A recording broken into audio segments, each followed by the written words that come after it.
Hi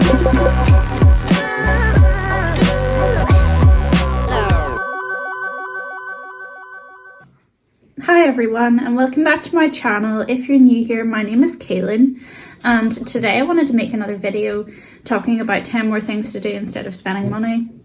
I'm trying to have a no spend week and just kind of like get back on track, because although I'm not planning on doing an official no buy year anymore, I still kind of want to be careful. I feel like I want to get back to appreciating like simple things and doing like free things, and with the kids back to school that's actually easier because I'm not trying to like fill the day as much. I can just spend more time at home.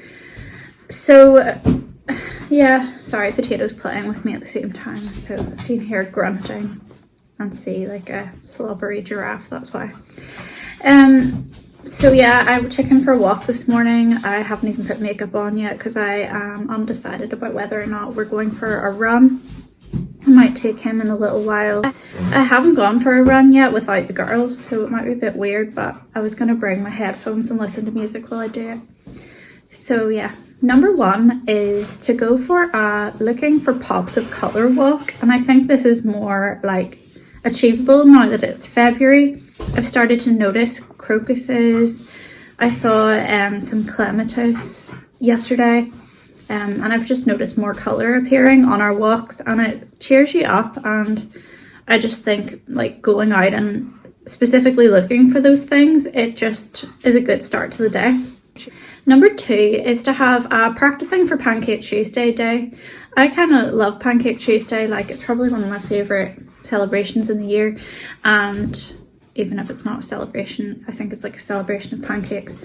Yeah, like I like the idea of having a day to practice for it, where you basically try different pancake recipes, see what your favourite one is, figure out what toppings you're going to have on the day, like just experiment with what you have in your house and make pancakes. And I think it's always a good day for pancakes. So number three is to learn all about a specific place you know nothing about and look at photos of it online and kind of research it and see, is there anything of interest there for you? Because there are so many places I don't know anything about, and I've kind of got glimpses of them from the Simple Things magazine, where they do it's kind of like an armchair travel thing where they get someone who lives in a city to describe it and explain all of the best things about it for the reader. And you can do that for yourself. Like you can just research somewhere and find all of the cool things that exist there and sort of mentally prepare for a trip there if it's somewhere that appeals to you, or you can rule it out if it's somewhere that doesn't.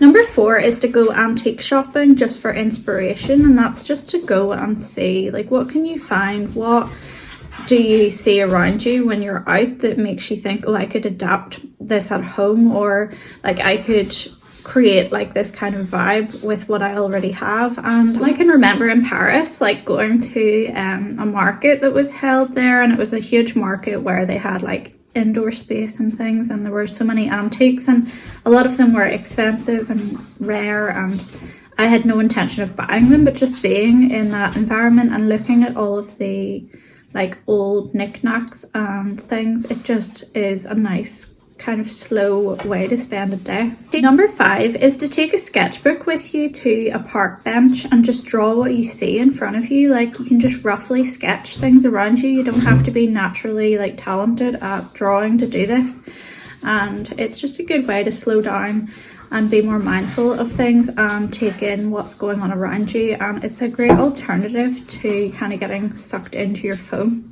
Sorry, he's wobbling the whole table now. Number six is to go on a roam and see what happens day. And I talked about this in a recent video about how I did this in town recently, and it was like one of the best days I've had in so long, I can't even remember. And I really love kind of spontaneity and unplanned days, and it's just nice to kind of set out on an adventure for yourself and just think like, where could I end up, or what could I see? And even going into like the city centre, I think if you just went there and sat somewhere central, you would see so much that's interesting, just because there's always something crazy happening. Number 7 is to have a specific decade day where you kind of pick a decade from the past that inspires you or that you lived through yourself to recreate, and just like find things from that time and bring it into your day, like whether it is something on TV, music, books, and art, or just like recipes and anything you can find that was from that time and kind of recreate it. Yeah, I just think it's like a fun thing to do. Plus I love the idea of living in the 60s, which I never got to do, so I would like to recreate that. Number 8 is to make cookies for people in your workplace or your neighborhood, or even like parents of a school run, or just anybody kind of around you. Like, it just cheers everyone up and everybody loves getting cookies, and it's something fun to do that's like kind of selfless in a way.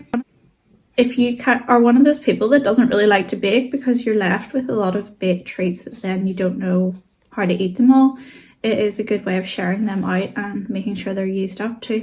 Number 9 is to go for a hike on your own up a hill, and just when you get to the top to sit and reflect on things and look at the view. And I do this quite often when it gets into like spring and summer, and I love to go to the Cave Hill and just sit, like walk up to the top and sit on top and just dream and think about things and journal and have tea, and it's just a really nice thing to do. It's kind of like meditation.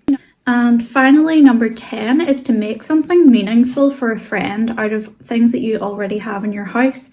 Like, you can make so many things out of random objects that you have lying around. It doesn't have to be anything impressive or really like artistic. It could just be like a bookmark or a bracelet made out of like embroidery thread, or like you could make any number of things just being creative with what you have. You can do junk art. You can just, it's just like a little thing to say, I was thinking about you. And I just think it's personal and a nice way to spend the day. And there's something energetically kind of nice about spending your time putting like your love into making something for somebody. Yeah, so I hope you all have a great day, and thanks for watching, and don't forget to subscribe for more content, and I will make another video soon. Bye.